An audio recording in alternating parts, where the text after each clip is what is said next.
I saved $900 for my son's gift, but they ditched me for their new mom on my birthday, so I rewrote my will during dessert. They sent me leftover cake. I sent them a legal letter. Guess who owns the beach house now? He's still alive. I thought she was sleeping in her grave with some leech in her mouth. LOL. I turned 80 on a Thursday.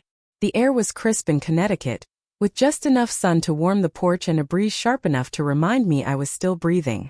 I dressed early that morning. Nothing too fancy, just the blue blouse that matched my eyes when I used to get compliments. I brewed my coffee and set out 2 cups just in case someone dropped by. I even sliced some lemon for tea the way my granddaughter liked. I was ready for company, but by noon no one came. No text, no call. I watched the hour hand pass, 2, then 3, then 4. At exactly 4:15 the doorbell rang. My heart lifted. I smoothed my blouse, checked the mirror in the hallway just once, and walked to the door with the slow dignity age teaches you. I opened it to find a delivery man in a windbreaker. He handed me a cardboard box, said, "Happy birthday, ma'am," and walked off without waiting for a tip. I closed the door, walked to the kitchen table and opened the box. Inside was a single slice of cake, smashed. Frosting smeared along the inner flaps like someone had dropped it. Picked it up and decided it was good enough. There was no card, just a yellow sticky note in my granddaughter's handwriting. "Sorry, Grandma. We're at Helen's lake house this week. She says, hi." I stared at the note for a long while. Then I looked at the cake, still cold, misshapen, stuck to the bottom like a punishment. I lifted it with a fork. It was hard, dry, clearly not made that day. I sat in silence for nearly an hour, listening to the clock tick over the sound of nothing. Then I did something I hadn't done in months. I opened the FaceTime app and pressed the name Daniel. It rang twice. Then the screen lit up. My son was holding a beer, half reclined in a patio chair. He looked relaxed, suntanned even. His wife Rachel was laughing beside him. And in the background there she was, Helen, the woman he started calling mom, in front of me after his father passed. There was a spread of barbecue on the table. Ribs, corn, potato salad, string lights overhead, music playing from somewhere off-screen. It looked like a celebration. "Hi, Mom," Daniel said, his smile faltering when he saw my face. "Hello," I replied as evenly as I could. "Happy birthday to me, I guess," Rachel giggled. "Oh yeah, sorry, we thought of you. That's why we sent the cake." I nodded. It arrived a little lopsided, but it made it. I scanned their faces. They didn't look guilty, just inconvenienced. Helen raised a glass in the background. "Happy birthday, darling," she shouted. I offered a tight smile. "Tell me, was the old mother not invited?" There was a pause. Daniel started to say something, but Rachel beat him to it. She leaned in slightly as if I couldn't hear unless she whispered, "We didn't think you'd really want to come. You know, with the stairs and the noise. It's not really your kind of crowd." I was about to respond when I heard her say something, not to me but to someone off-screen. Her voice wasn't quiet enough. "She's still alive." I thought she was sleeping in her grave. She laughed at her own joke. So did someone else at the table. That was the moment. Not when they forgot my birthday. Not when they sent a leftover slice of cake. Not when they celebrated with someone else. But those words drove something through my chest and woke up a part of me I had been keeping quiet for years. I did not hang up. I closed the call without a sound. I did not cry. I did not shake. I sat for 1 long minute staring at the blank screen.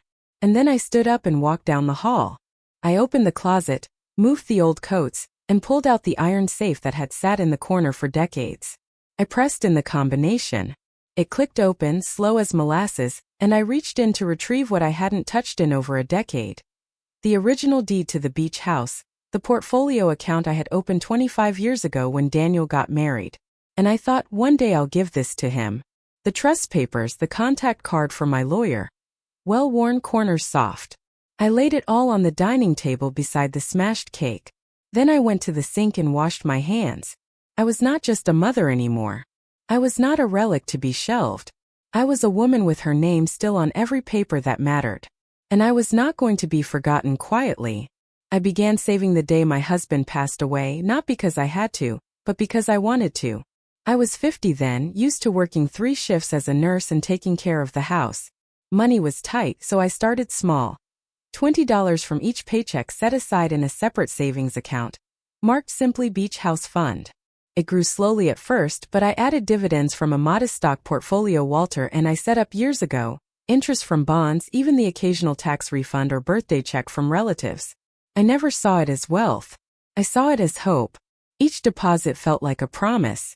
Every time I made a payment, I imagined Daniel and his future family gathering by the water, children running through the dunes, grills sizzling, laughter echoing under string lights. I pictured our whole brood there, including my grandchildren, telling stories of Walter and me, retired, gentle, at peace. That house was meant to be a gift, the final chapter of my life's work, securing a legacy beyond memory. For 15 years I added to that fund. I clipped coupons. I drove slower to save gas. I cooked at home, skipped vacations to Disneyland and Cabo. I traded restaurant visits for lemonade pictures on the porch. $100, $200, $500 each week turned into thousands each month. I tracked it carefully in my notebook, dated and documented like I used to with my shifts and patient notes. It never left my mind. It never felt like sacrifice. Felt like love. When I reached $300,000, I felt a thrill I had not felt since giving birth. At $500,000, I called Daniel and said, "Son, you're going to be surprised and I hope you're ready." Our conversation was awkward, like telling a teenager Santa Claus was real. When I tipped $700,000, I allowed myself to slip the word beach house into conversation when he visited for Thanksgiving. He smiled that warm, prideful way he always did, not quite believing it yet. Finally, after years of careful stewardship, the day came when I could afford a small beachfront property on the Connecticut shoreline. Not Grand Cayman, but just enough. I made sure the house was modest but solid. A place for weekend getaways, sunrises, clam bakes. I paid cash, no mortgages, no stress. I kept every deed, every certificate, every statement. The beach house had my name on the deed. Margaret L. Adams filed in the town hall records. The house was in a trust called Adams Family Beach Retreat, set up under my own direction, designating Daniel as trustee upon my passing. I even included terms: use it for family only, make memories, talk about your grandmother, and all that was fine until that week. "Nothing will take it from you," Helen whispered as I walked past her on my birthday morning, carrying my coffee and a banana bread I'd baked myself. She said it as if she were naming me a guest. She misread it as a polite correction. I understood it differently. I realized I was just background noise in a symphony where someone else had the conductor's baton.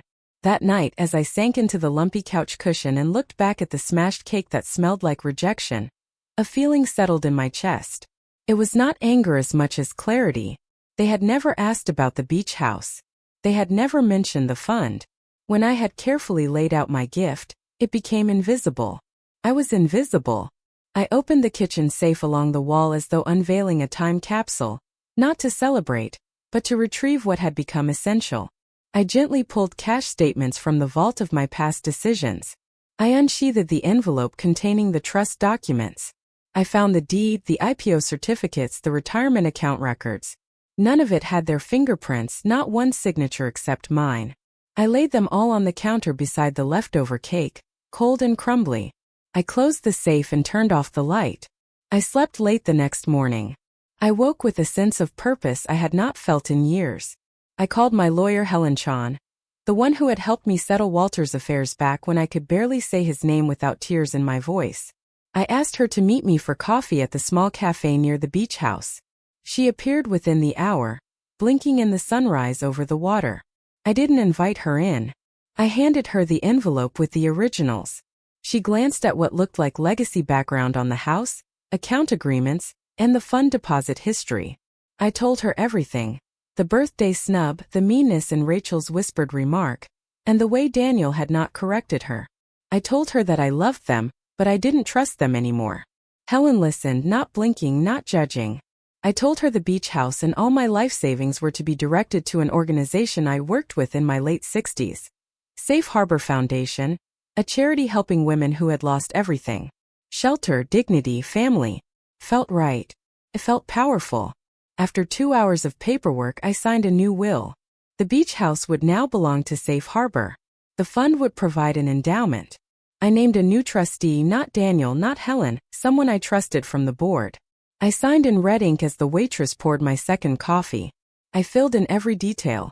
Access protocols, board instructions, project guidelines. I designated use and boundaries, letting my charity board manage bookings, maintain the house, and offer monthly retreats to women in need. Then I walked away from the cafe, leaving the paperwork in Helen's care. That night back at home I sat at the table again. The lights of the beach house glimmered across the horizon. Mine but no longer theirs. No longer promised to someone who couldn't say happy birthday. I thought of how I had spent an entire lifetime building trust, and how half an hour of neglect had delegitimized it. I slept peacefully again, knowing that I had given them everything. My heart, my funds, my gift, and they had dismissed me for a stranger. They had served me scraps, literal scraps of cake. And so I reclaimed my future in peace and strength. I still love them quietly, conditionally, tied by blood but not by trust. They chose a new mother. I chose a new legacy. And as the afternoon breeze carries salt across that beach house, now owned by women I have never met, I feel something I have not felt since Walter died: relief. I arrived at Helen Chan's office around 10 o'clock in the morning, but I had come prepared for a much longer journey. Helen had been my lawyer since I lost Walter a decade ago. She helped me with the estate, the insurance, and even checked in on me on occasion. Her office smelled of polished wood and fresh jasmine tea. A small comfort in a world that had suddenly become very loud. I laid the battered cake box on her desk. She looked at me, then at the cake, then back. I sighed. "It is what it looks like," I said, and I told her the rest. I told her how I saved $900,000 over 25 years. All for the beach house, my gift for Daniel. I showed her the notebook with deposit records from each paycheck, each bond interest, each dividend. I read aloud the sticky note from my granddaughter. "Sorry, Grandma. We're at Helen's lake house." And I told Helen that her daughter-in-law had whispered to her friends. I thought she was sleeping in her grave. Helen reached across and took my hand. No pity, only recognition. "Let's fix this," she said. For the next 2 hours we drafted a new will carefully. Every word mattered. First, we revoked the old will that left everything for Daniel upon my passing. It took 4 signatures in the presence of 2 witnesses, legal seals, notarial stamps. My hands were steady. Second, we set up a trust, Safe Harbor Trust, to be used solely as a refuge and retreat for women who had endured abuse, neglect, or abandonment. The trust would hold all $900,000 plus full ownership of the beach house. Lease agreements would allow the trustees to grant access based on need, not inheritance. Third, we named trustees I trust, women I've mentored in the foundation where I volunteer. None were related to me. None were connected to blindness or entitlement. This was intentional. No heir, no family safety net, just a line of care to those who needed it most. Helen watched as I signed, my name and signature traced across each page, crisp and confident. I affixed my thumbprint in red wax over the sealed envelope. Finally, we finalized the paperwork. Transfers were drafted, notarized, and couriered to the town registration office. The beach house deed was amended. The trust was recorded. The charity board met and signed its acceptance. Each copy we folded, sealed, and stored in duplicate. One with Helen, one in my safety deposit box. Then we stood. I took off my jacket, smoothed my hair, and looked at Helen. "Why didn't I do this sooner?" I asked. She smiled gently.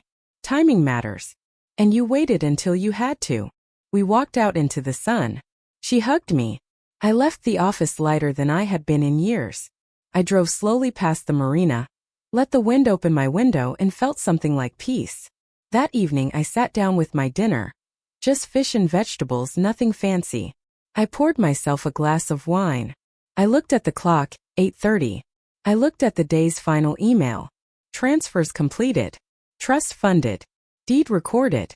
I smiled. I poured another glass. I let the calm settle around me. I finished dinner, rinsed my plate, then lay down in bed. In the darkness, I waited for insomnia to come like it always did. But it didn't. For the first time in years, I slept deeply and woke up rested. And that's how I knew it was not an ending. It was a beginning, written in red wax, sealed with intention, signed by me, and now it would last beyond my lifetime. I received the call the very next morning before I had taken down my bonsai curtain. My phone lit up with Daniel's name. He was calling from an airport. His voice was sharp with urgency. "Mom, I need to talk to you about the beach house deed," he said. "The closing is supposed to happen next week. I was going to bring the kids down this summer." I pretended not to know anything. I fixed my eyes on my teacup's rose pattern and answered, "That's not necessary anymore. I already completed the transfer." I held the silence on the line until he spoke again. "What do you mean transfer?" he asked, confusion breaking through his tone. "I mean I signed the paperwork and it's official," I repeated. "You don't need to do anything." He ended the call abruptly. I sat quietly and soon after there was a knock at the door. When I opened it, I found Rachel standing there, her hair pulled tightly back. She held a half-empty bouquet of flowers and a boxed dessert that looked fancy. Maybe her idea of a birthday gift. I nodded without smiling and let her inside. "Where's Daniel?" I asked. She flinched. "He went to the lawyer's office this morning. He found out."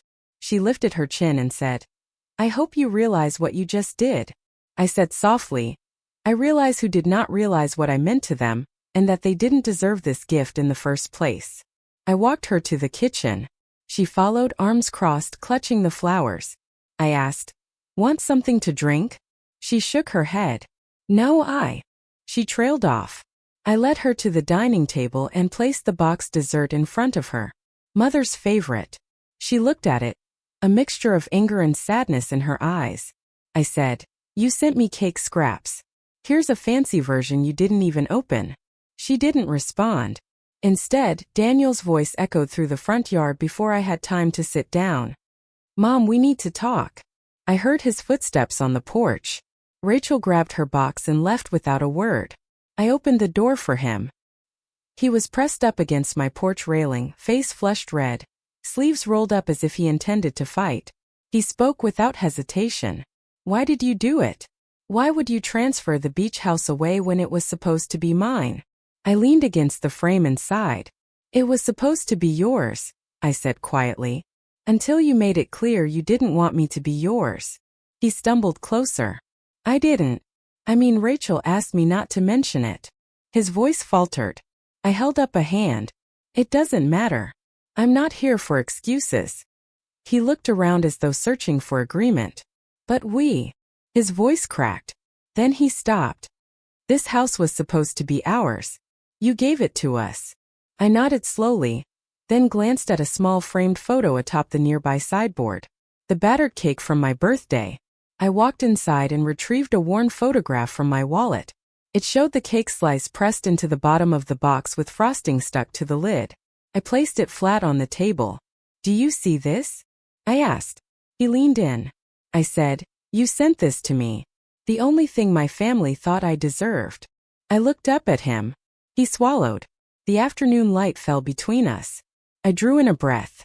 "Because someone's mom is still better than no one's daughter," I said, each word measured. He flinched. Tears welled. "You spoke the truth in that moment," I continued. "I rebuilt this. I saved. I planned. I trusted. But you and Rachel chose her." His mouth dropped open. I said nothing else. I let it hang. He grabbed at the photograph and balled it in his hand. He beat his head against my front door in frustration, then dropped to his knees. "Mom," he said brokenly. "I'm sorry." I watched him calm. I reached over and gently touched his arm. He flinched and trembled. I said softly, "I know that was it." I let him cry. No words, no demands. Later, after he left, I closed the front door and walked to the window overlooking the beach house in the distance. The sign read, "Safe Harbor Trust." The sun glinted off its clean windows. For the first time, I felt like I had been there all along. Liquid silence filled the room as I traced a line in the dust on my windowsill. And I thought finally at 80 I had my place again. One they could not rewrite, one they could never erase. That evening the phone rang again, this time with the urgency I had been waiting for. It was my son Daniel and his voice was tense. "Mom, we hired a lawyer," he began. "They say your will might not stand. We want a meeting." I went silent for a moment before agreeing. "Come tomorrow at noon." He arrived with Rachel, both dressed neatly, tension visible in the set of their shoulders. Their lawyer, a middle-aged man with an open collar and sharp eyes, carried a folder. We sat at my kitchen table. Their lawyer spoke first, leafing through copies of the will. Mrs. Adams, we respect your wishes, but your son and daughter-in-law contest this as a decision made under emotional duress. They believe you were coerced after an upset birthday event. I felt a quiet satisfaction as I watched their eyes flicker to mine. I folded my hands. I am never coerced. I signed these documents freely with assistance from my lawyer of 20 years. Their lawyer nodded. The concern is capacity and undue influence by your attorney. We may seek a court review. That I leaned forward. My estate attorney is a respected professional, and there are video, audio, medical attestations proving I was of sound mind before and after the birthday dinner. Rachel's face crumpled and she quietly cried. You're destroying the family over a piece of cake. You're ruining everything. Their lawyer cleared his throat. We respectfully request a mediation process before eviction. I took a deep breath and retrieved 2 documents, the previous will and the revised one. I placed them side by side on the table. They compared them impatiently. Each line in here has purpose, I said softly. Line 15. Original will bequeath the beach house to my son. Line 24. New will bequeath the beach house to Safe Harbor Trust managed by independent trustees. Each change is initialed. I gently pushed the papers toward Rachel. Here and here, placing the original. See the difference? Daniel's voice cracked. Mom, but I raised a hand. I addressed the lawyer. Feel free to challenge. I encourage it. Everything was done on record, and the deed transfer has been recorded with the county. The house is now the property of the Safe Harbor Trust. Your clients have no claim. Their lawyer looked down and said quietly, Mrs. Adams, you exercise sound judgment. The documents are valid and enforceable. No one spoke. Even Rachel, who had only moments before accused me of tearing the family apart, now looked uncertain, lost. I closed my eyes briefly and whispered, this isn't about destruction. It's about protection of myself, of dignity, of trust. Daniel swallowed hard. They want us out, he said to their lawyer. The lawyer nodded, then turned to me. Legally, yes, your son and daughter-in-law are tenants by inheritance, but that inheritance no longer exists, so yes, they will need to vacate. I listened as the lawyer explained further. Eviction notices could proceed, but a standard 30-day timeline would apply. After they left in silence, their footsteps heavy down my front walk, I remained seated at the table. The kitchen light glowed in circles around me as night pressed thick outside the windows. A quiet pride washed over me. They had lost the claim not just on the house but on the narrative. They had believed I would shrink, but I didn't. They thought they could intimidate me, but I refused to blink. When the eviction notice arrived in the mail the next day, I pinned it to my bulletin board above the calendar. I wrote beneath it in my own consistent script. Proof is paper. That night I drank chamomile tea on my porch. The air was warm but not stifling. I watched the stars come out one by one. Not perfectly, not in a pattern, but each shining all the same. I thought of Rachel's tears, of Daniel's attempts to argue with contracts and lawyers. I thought of the cake that started it all. And with each sip of tea I realized sometimes the fiercest love is the love we owe ourselves, and sometimes winning means refusing to be erased. I took a blank note card and began to write with a steady hand. Dear Safe Harbor Foundation, I write this knowing they expect blood ties to be watertight. But I learned the hard way that DNA does not guarantee belonging. I have lived ignored, forgotten by my own flesh and blood on my 81st birthday. I was sent scraps of cake, literal scraps, by people who once called me mom. That moment defined me not as their mother, but as a stranger in their lives. So I offer safe sands. Let this beach house, once meant for a family I no longer belong to, become home to those who lack one. Use it as you need. Retreats, stories, laughter, healing. Let this place remind them that home is not a building, but a promise kept with all my heart. Margaret L. Adams. I signed it, folded it, and placed it in the mail with a sense of release. The next day I saw them at work. Volunteers and staff from the organization arrived in a minivan carrying stacks of chairs and cleaning supplies. A painting crew was already scraping old paint from the porch railing. An older woman with silver curls pulled up dusty plants and replaced them with bright flowers. A sign was carried down from the van, Safe Sands in flowing turquoise and sand brown letters. I stood on the driveway as they drove the sign into place, securing it with sturdy wooden posts. I watched until the sun lit up the words, letting the breeze catch the edges of the letters. The tagline beneath read, "A refuge for those who have nowhere else to call home." The sign wavered like a banner, declaring its purpose to the wind. That afternoon, I sat on the sand with my shoes in my lap and watched the waves roll in one after another. Relentless, consistent, healing. I thought of my story. The years spent saving, the hurt of betrayal, the moment I chose myself over convenience. The beach house had been my gift to my family. It had meant security, memory, and belonging. But it turned out it taught me something else.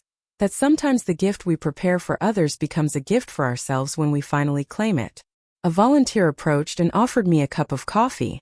I shook my head with gratitude but greeted her with a kind smile. They asked for my permission to open the house for a small gathering of women who had lost their families, who had nowhere to go this summer. I nodded. I felt a quiet pride that resonated in every cell. I told them yes.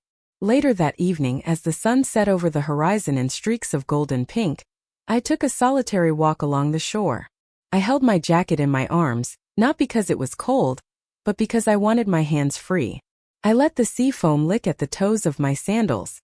Walking past the new sign, I paused. I read it again. Safe sands, a refuge for those who have nowhere else to call home. My chest filled with a kind of clarity that known betrayal sometimes births. I remembered the betrayal, but it did not sting today. Instead, it burned into the sand beneath me.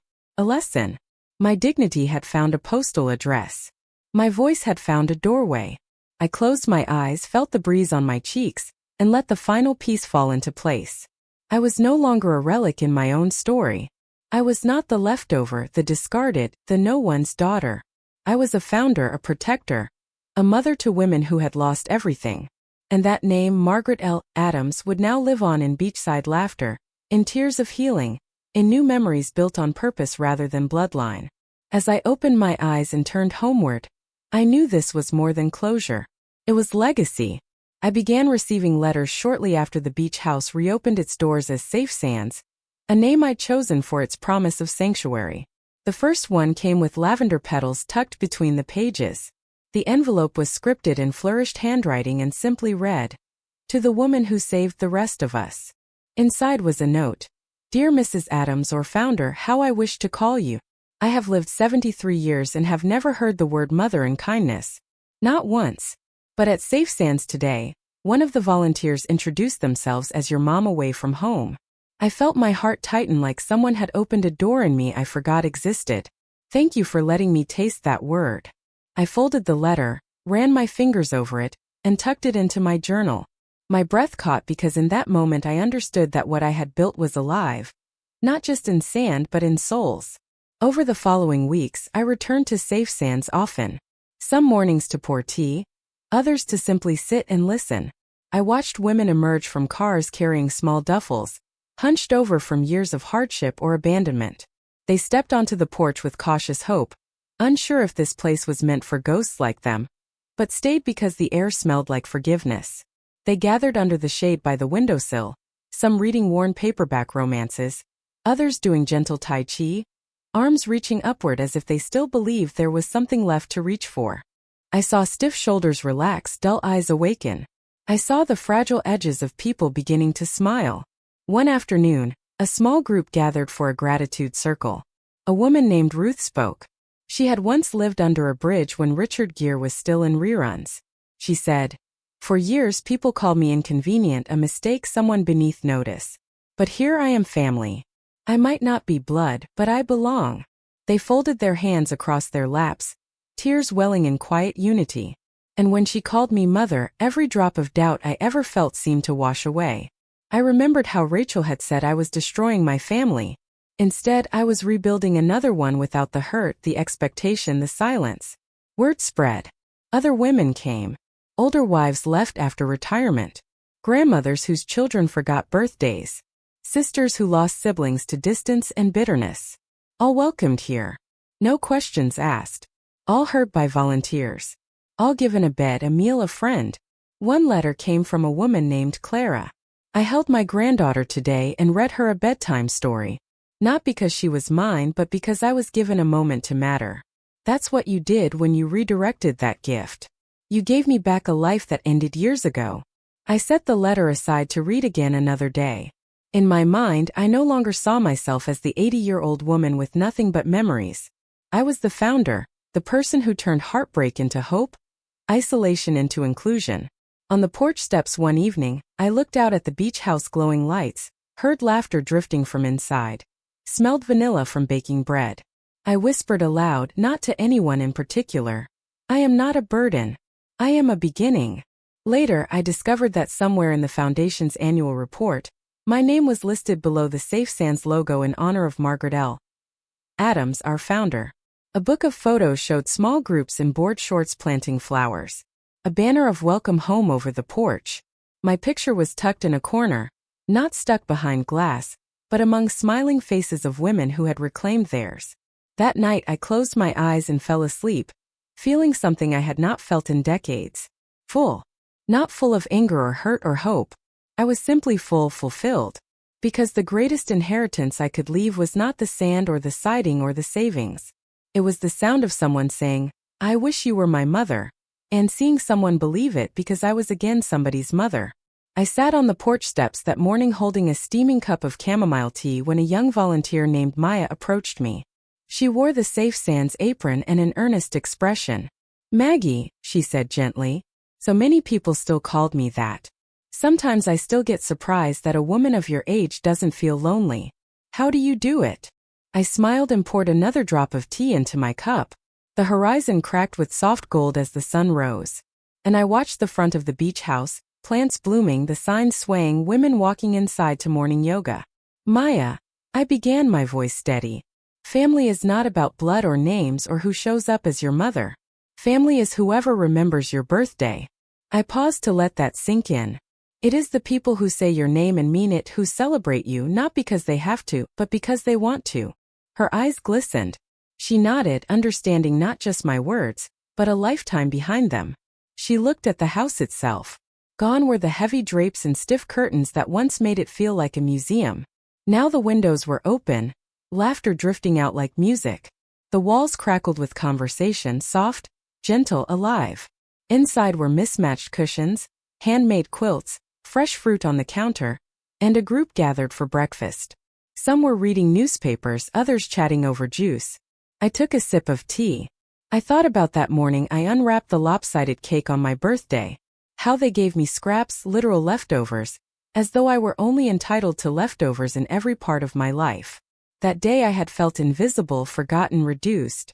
But I wasn't invisible anymore. Every morning now, I walked through the garden we planted last summer. I watered the flowers that once were weeds. I trimmed the shrubs. I hung wind chimes. Then I would head inside to make tea for discussions, teach a finance class, or simply watch the sunrise with friends who cheered and saw me. I placed my cup on the railing and inhaled deeply. The salt air, the jasmine blossoms, the promise of another day, rooted in purpose. They sent me cake scraps.